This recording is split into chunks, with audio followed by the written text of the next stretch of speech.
Hello and welcome to episode 11 of Anime Figure Archive. I'm Senpai, a veteran collector of 12 years. If you'd like to learn about anime figures and like in-depth reviews of them, please check out our channel and subscribe. When we hit episode 25, we're going to take a look at my 1/2.5 scale Kirino, so please look forward to that. Today I'm very excited because we have one of my favorite figure brands, BearPanda. They are a new Chinese company that is coming through and offering great quality figures at really low prices. And this figure is no exception. This is the Sayuri Bunny Girl version. She is a 1/4 scale and has an MSRP of only 11,680 yen. She came out in February of this year, and that converts to only $75.28. We're talking about a $75 1/4 scale figure. If you are not aware, Sayuri here is BearPanda's third 1/4 scale figure.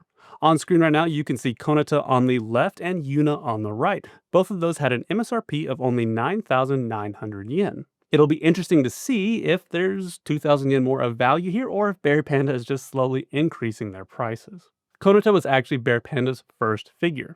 And because of that, she had some quirks such as a wobbly base and some QC finishing issues. They then moved on to Yuna where they corrected most all of those flaws, although I still had some QC issues with mine. So I do hope they've continued this trend of improvement for Sayuri. But there's only one way to find out, and of course we'll unbox her here shortly. If at the end of this video you're interested in purchasing Sayuri, she is still available on AmiAmi. And even better, if you don't mind pre-owned figures, she's available as low as 8,400 yen. That's only $57. And if you're curious about shipping costs to the United States, I chose Surface Parcel, and it cost me 4,000 yen. All in all, I'm about $105 into this figure. Quick backstory though, Sayuri here is an original character by the female illustrator Kei Pring. Kei Pring is primarily an illustrator versus a doujin artist, as most of her works are just art books and compilations. But she is an explicit artist, though those are primarily the layered photos where it's kind of the same image with layers removed successively, with some text kind of changed on top of them, versus like a doujin comic. And Sayuri here is one of those characters with explicit content. Though since it's not a story-driven doujin, we don't really know anything about her other than she likes teasing older men. And with that, here's a look at the box with the dimensions in the corner, though this time I am going to stop on the back side here. On the back, very faintly, we can see the source artwork, but I'm showing it you here because she hasn't formally released this artwork on any of her social platforms. So this must have been something commissioned by BearPanda and made for BearPanda. And unfortunately for us, shortly after the official release announcement of the BearPanda figure, Kei Pring came up with this illustration. And I definitely like the pose more than what we got in the official figure. But back to the box again, here's a look at it without interruption. And here's your first look at the figure itself, also with dimensions in the corner. Initial impressions, I'm happy to report that this is my first BearPanda without any quality control issues. And I don't mean that as a snide mark against BearPanda, right? In fact, I forgive them for a lot of it because their price points are cheap and they're a new company. And it's nice to see that from Konata to Yuna to now Sayuri, their quality control is improving. But unfortunately, of the 3 1/4 that BearPanda has put out, this is the weakest one of them all. But before we dive in and show you why, let me quickly show you the accessories. Accessory-wise, she comes with the now familiar Follow Me eyes that BearPanda has always included in the majority of their figures and in every 1/4 so far. The Follow Me eyes look really good on 1/4 scale figures. This is probably how I'm going to display her. We'll take a look at this later on in the video. But lastly, as a bonus item, it came with a button of the original artwork. So taking a look at the paint, starting with the hair, I've spent the better part of 20 minutes trying to figure out where shading is on this figure, if at all. I have found some areas that I know are intentional, and other areas are so subtle, it could actually just be how the paint lays down when sprayed, versus actually going back in and intentionally adding a darker color. You may look at the hair of this figure and think that there's shading, but in reality, what you're seeing are natural shadows. Right, we humans, with the exception of like makeup, right, don't have any airbrushing, but we have depth to us because of the way the light hits us and the way the shadows fall on our features. And the same is true of anime figures. But the moment that I take a light, shine it on, and then rotate, suddenly these colors become more flat and it just becomes a solid yellow. And this is where I'm struggling to see if there's shading at all when it comes to the hair. Giving BearPanda the benefit of the doubt and assuming there is airbrushing on this figure, I notice that over here there is a slight darker area on this bang. On the back side here, it looks like there's some airbrushing at the tops of these pigtails here in the middle. The back is particularly hard because in these kind of shallow areas, this is where I think it's just the way that the paint was sprayed onto it. The side in particular may or may not have airbrushing. I'll have to show you this in an enhanced photo due to the lighting here in the studio, but where they do have shading is up under the ears. We can see clearly blue added in the areas of the wrinkles. And we see that same level of shading here on the cuff and the band on her arm. Looking at her printed face, the decals are extremely sharp. Her eyes look fantastic and they're set really well. There is no blush on this face. If you see any kind of pink area, it's your mind playing tricks on you. As soon as I shine a light on there again, you can see that they're just red markings. Beyond that though, the inside of her mouth is painted a light pink to give it some more dimension. I'll use this moment to show you the follow me eyes and kind of the effect that they can produce. You can see that the print work of the irises is still really good. This works by having a static image behind a lens. As we rotate it, right, and the light refracts through that lens, it looks as if the iris is still pointing towards you. And I'm going to use this moment to point out the reds that they use in this figure. I believe it's the exact same base red, but finished with a different clear coat. So for example, her bow tie here is with a gloss coat, and then these are just done with a satin finish. The other location you'll see this red are on her high heels, which look absolutely fantastic. The gloss looks great, and they did an amazing job on the small details of this buckle. Moving back up to the middle of the figure, we do see that her fingernails at least have a gloss paint on them.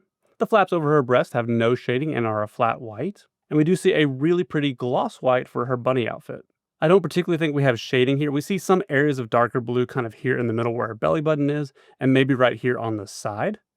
But I think this is more so due to the properties of gloss white paint. If you've ever been around paint and it's separated, the base of it is blue, and I think the way it's pulling up is kind of revealing some of that bluish tone to it. But the gloss finish here is very clean, and so too is the print work on the side. Flipping around to my favorite culture shot of this figure, we're greeted with the bunny tail, which is just simply a flat white, no shading, and we don't see any shading on the bodysuit. Moving further down to her stockings, there is no shading on the upper band here, and these are real fishnets. So taking a step back and looking at the paint overall, I'm impressed with the finishes here, right? The gloss looks fantastic, the satin looks fantastic, and they've done a good job of keeping it clean. There's like no paint clumping whatsoever, which is very impressive for a figure that's this cheap. But no matter how clean it is, I do expect more shading from your average scale figure. I want things like the strand in her hair to pop out more. I want the wrinkles of the flaps that flow over her breast to be more accentuated. I want her stomach bump on her bodysuit to be more accentuated, something we typically see in freeing bunnies. And because of this, I'm going to give it a slightly below average score of a 2 out of 5. This is disappointing in comparison to how good the paint was on Yuna, and there was a lot more detail going on there. And this cost almost 2,000 yen more, so unfortunately they just didn't do Sayuri any justice here. For modeling quality, I'm just going to start with this view here. I showed you how minimal the paint shading is on this, so all of this depth that you're seeing comes from the modeling details. So with that, I'm pretty darn impressed, though I would admit that this is still kind of your average scale figure. But for $75, it's pretty top notch. Let's go ahead and take a closer look at some of the areas of interest. I do like the modeling detail of her bangs, and I don't particularly mind that they're floating here on the sides. It does look good from afar, and it helps prevent paint transfer. One of the oddities here is that all of this is one giant piece, with the sole exception of this side, for some reason, which you can see is broken into multiple pieces. We got that one piece right there up front, and that one layered in the back. The fitment of the faceplate is very tough to get on, though I don't mind it because it's very secure. But you can see that it does leave some gaps around the edges. One area I didn't enjoy putting together were her pigtails. You can see that there are recessed areas for the ball of her little hair clips there to recess into it, but you're forcing that against those because they're not removable as you press that in. And eventually it does pop into place, but I was very terrified that I was going to somehow break those off. But at the last step, it does just kind of pop back in.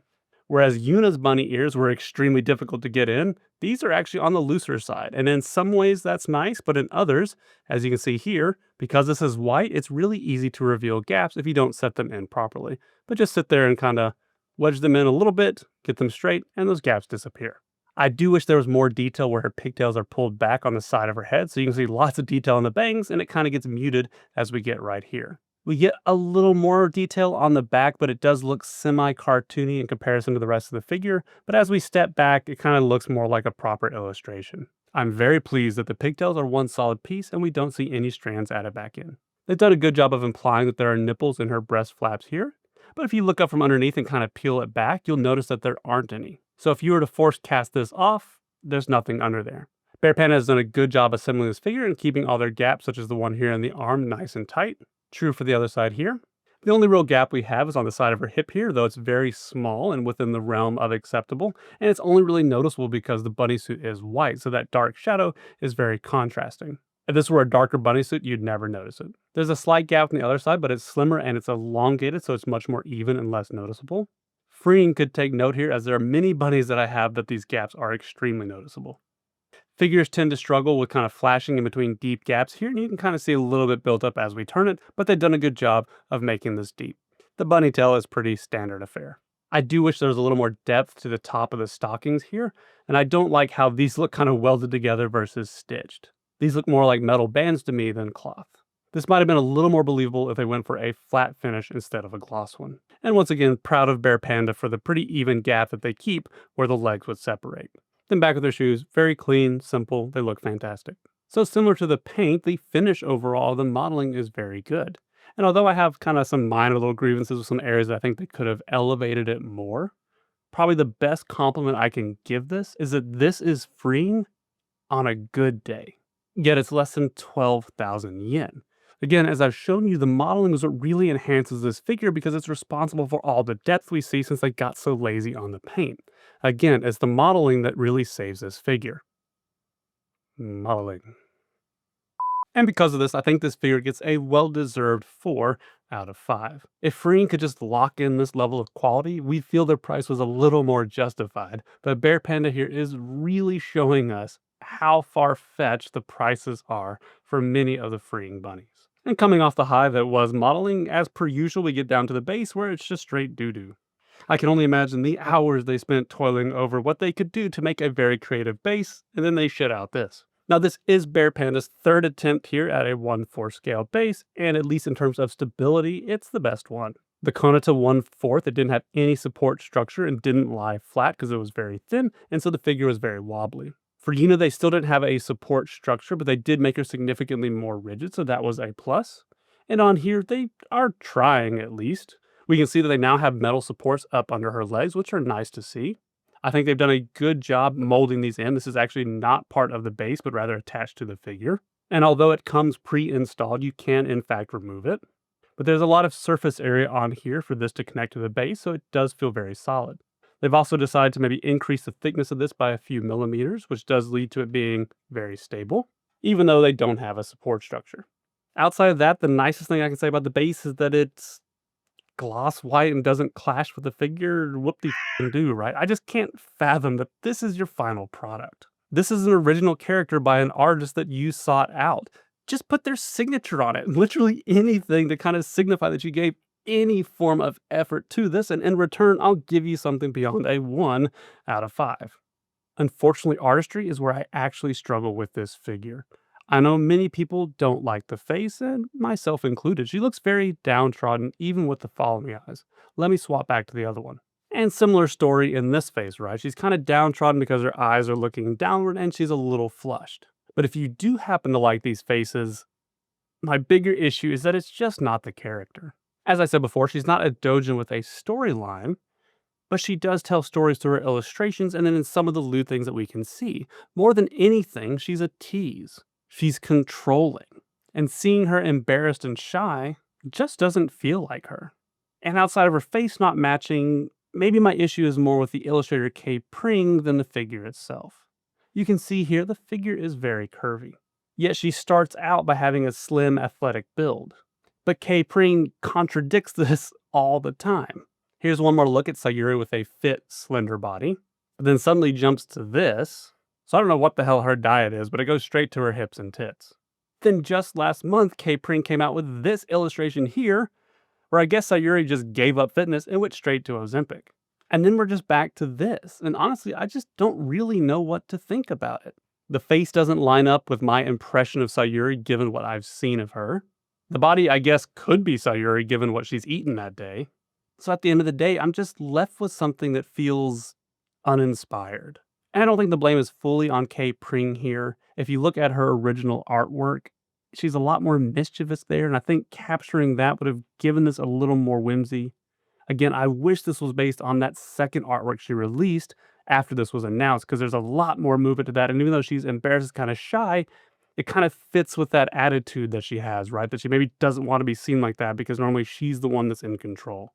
But at the end of the day, I just wish you told me this wasn't Sayuri and you just told me it was a different character or an original character just for the sake of this figure. So I'm just left with a figure here that feels like a shell of what could have been something special. She's a very pretty girl, right? She's easy on the eyes. She has lots of elements that are senpai coded here that I would normally like, but she just feels so hollow. And because of that, I'm going to give her a 1 out of 5. When it comes to value, this is where BearPanda truly shines, right? As it stands right now, what they're offering is incredible for what we're paying for. Hopefully that mission doesn't change over time. As we stated, when it comes to the finish of this is something that Freeing should be worried about. Again, the modeling is as clean as a Freeing on their best examples. When it comes to the average Freeing, it's worse than this. The exception would be with shading, where Freeing will still best it. But for sub 12,000 yen, I'm only $105 into this, shipped to me, by the way, and she comes with an extra face. It's a no-brainer. This is a 5 out of 5 in value. Before wrapping up, I did want to show our next Konata here. Unfortunately, if you follow this channel, you know that my Yuna had quality control issues, and she's currently on a boat to Japan. I'll be getting a new one back, but not in time for this review. It is nice to see that in many respects, BearPanda is continuing to improve. Here's the death wobble that Konata has over here versus Sayuri. It's a shame I don't have Yuna here because that would have really showcased what BearPanda is capable of when it comes to paint. But if you're interested in seeing Yuna, you can check out episode 4. I do want to know what you all think of this figure, especially when she didn't land for me and I was very critical of her. If she's your aesthetic and you like the way she looks, I mean, it's an easy recommendation, especially given the value and what we see here. But I'm just going to leave it on this note here. If you like this kind of content, please subscribe. I'm Senpai. Take care.